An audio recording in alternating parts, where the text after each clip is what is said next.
ലോക ഫുട്ബോളിലെ പരമോന്നത പുരസ്കാരമായ ബാലൻ ഡിയോർ ജേതാവിനെ ഇന്നറിയാം. 12:30 മികച്ച താരത്തെ പ്രഖ്യാപിക്കുക. ഫ്രഞ്ച് ഫുട്ബോളർ ഔസ്മാൻ ഡെംബാലയാണ് സാധ്യതാ പട്ടികയിൽ ഏറ്റവും മുന്നിലുള്ളത്. സ്പാനിഷ് യുവതാരം ലമിൻ യമാൽ, ബ്രസീലിയൻ സൂപ്പർ താരം റഫിന്യ തുടങ്ങിയവരും തൊട്ടു പിന്നാലെ തന്നെയുണ്ട്. ഇപ്പോൾ സ്പോർട്സ് ഡെസ്കിൽ നിന്ന് AP സജിഷ കൂടി ചേരുന്നുണ്ട്. സജിഷ, ഇനി കുറച്ച് സമയം മാത്രമേ ഉള്ളൂ ലോക ഫുട്ബോളിലെ ആ സൂപ്പർ താരം ആരാണ് എന്ന് അറിയുന്നതിനായിട്ട്. ഇതിലെ ഏറ്റവും വലിയൊരു പ്രത്യേകത ഇത്തവണ ഉള്ളത് എന്തെന്ന് വെച്ചാൽ, അതായത് നമുക്കറിയാം, രണ്ട് ഇതിഹാസ താരങ്ങൾ, ഒന്ന് ലയണൽ മെസ്സി, മറ്റൊന്ന് ക്രിസ്ത്യാനോ റൊണാൾഡോ.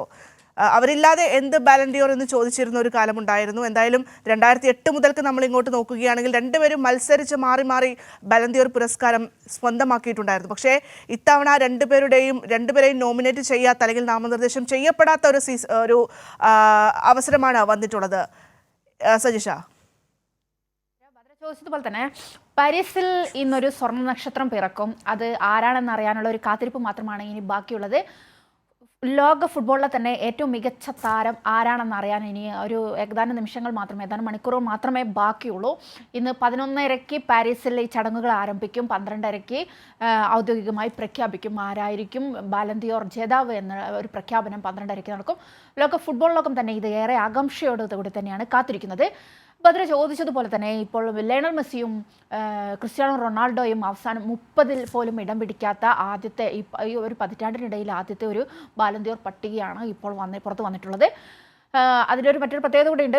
മെസ്സി ഇന്റർ മിയാമിയിലാണ് കളിക്കുന്നത്, റൊണാൾഡോ സൗദിയിലാണ്, പ്രോ ലീഗിലാണ്, അൽ നസറിന് വേണ്ടിയിട്ടാണ് കളിക്കുന്നത്. അതുകൊണ്ട് തന്നെയാണ് ഇവർ രണ്ടുപേരും ഇപ്പോൾ ഇതിൽ ഇടം പിടിക്കാത്തതിനൊരു വലിയൊരു കാരണം ഇത് തന്നെയാണ്. പക്ഷേ ഇന്നത്തെ ഏറ്റവും വലിയൊരു പ്രത്യേകത ലമിൻ യമാലും ഔസ്മാൻ ഡെംബാലയും തമ്മിലാണ് ഇന്നത്തെ ഏറ്റുമുട്ടൽ ഏറ്റവും നിർണായകമായിട്ടുള്ളത്. ഡെംബാലയാണ് ഇപ്പോൾ പട്ടികയിൽ മുന്നിൽ നിൽക്കുന്നത്. രണ്ടാം സ്ഥാനത്ത് ലമിൻ യമാലിന് സാധ്യതാ പട്ടികയിലുണ്ട്. ഔസ്മാൻ ഡെംബാലെ ഫ്രാൻസിൻ്റെ താരവും അതുപോലെ തന്നെ PSG-യുടെ മുന്നേറ്റക്കാരനും കൂടിയായിട്ടുള്ള ഡെംബാലയ്ക്ക് ഏറ്റവും കൂടുതൽ സാധ്യത കൽപ്പിക്കുന്നതിന് മറ്റൊരു കാരണം കൂടിയുണ്ട്. ഇത്തവണത്തെ ചാമ്പ്യൻസ് ലീഗ് ഫുട്ബോളിൽ PSG-യെ ജേതാക്കളാക്കുന്നതിൽ നിർണായക പങ്കാണ് ഇപ്പോൾ ഔസ്മാൻ ഡെംബാലെ വഹിച്ചിട്ടുള്ളത്. ഫ്രഞ്ച് ലീഗ് ടൂർണമെൻറ്റിലാണെങ്കിലും PSG തന്നെയായിരുന്നു ജേതാക്കൾ. അതിലും ഡെംബാലയുടെ മികവ് പ്രകടനമായിട്ടുണ്ടായിരുന്നു. ഇതിന് പുറമെ ക്ലബ്ബ് ലോകകപ്പിലും റണ്ണേഴ്സ് അപ്പ് ആകുന്നതിന് PSG റണ്ണേഴ്സ് അപ്പ് ആകുന്നതിൽ ഡെംബാല മികച്ച പങ്ക് വഹിച്ചിട്ടുണ്ട്. 35 ഗോളുകളാണ് ഡെംബാല അടിച്ചു കൂട്ടിയത്. ഇതിന് പുറമെ മറ്റൊന്ന് എടുത്തു പറയാനുള്ളത്, മെസ്സിക്കും കിലിയൻ എംബാമ്പയ്ക്കും നെയ്മർക്കും നേടാൻ കഴിയാത്തൊരു വലിയൊരു പങ്കാണ് PSG-ക്ക് വേണ്ടിയിട്ട് ഒരു ചാമ്പ്യൻസ് ലീഗ് ജേതാക്കളാക്കാൻ വേണ്ടിയിട്ട് ഡെംബാലയ്ക്ക് കഴിഞ്ഞിട്ടുണ്ട്. ഇത് ഈ 3 താരങ്ങൾക്കും, മെസ്സിക്കാണെങ്കിലും നെയ്മർക്കാണെങ്കിലും കിലിയൻ എംബാമ്പയാണെങ്കിലും PSG-ക്ക് വേണ്ടി കളിക്കുമ്പോൾ ഇവർക്ക് ചാമ്പ്യൻസ് ലീഗ് ജേതാക്കളാക്കാൻ കഴിഞ്ഞിട്ടുണ്ടായിരുന്നില്ല PSG-യെ. പക്ഷേ ഔസ്മാൻ ഡെംബാലയ്ക്ക് അത് സാധിച്ചു എന്ന് തന്നെയാണ് ഡെംബാലയുടെ ഏറ്റവും വലിയ മികവായിട്ട് ഫുട്ബോൾ ലോകം കാണുന്നതും. ഇതിന് പുറമെ ഫ്രാൻസിന് വേണ്ടിയിട്ടും ഒരു മികച്ച പ്രകടനം തന്നെ കാഴ്ചവെച്ചിട്ടുണ്ടായിരുന്നു.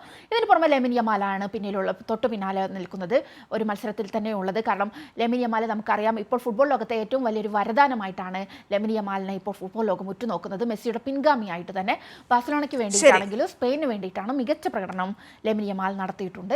ഭദ്ര, തീർച്ചയായും സജിഷ, സൂപ്പർ താരം, ആ ഒരു സുവർണ്ണ താരം അതാരാണ് എന്നറിയുന്നതിന് ഇനി കുറച്ച് നിമിഷങ്ങൾ മാത്രമേ ബാക്കിയുള്ളൂ. എന്തായാലും 2024 എന്ന് പറയുന്നത് ഒരു യുഗത്തിൻ്റെ തുടക്കം കൂടിയാകുന്നു എന്നുള്ളത് ഫുട്ബോൾ ആരാധകരൊക്കെ പറയുന്നത് പോലെ അങ്ങനെ തന്നെ ആകുന്നു എന്നുള്ളതാണ്. AP സജിഷയാണ് വാർത്തയുടെ വിശദാംശങ്ങൾ നൽകിയത്.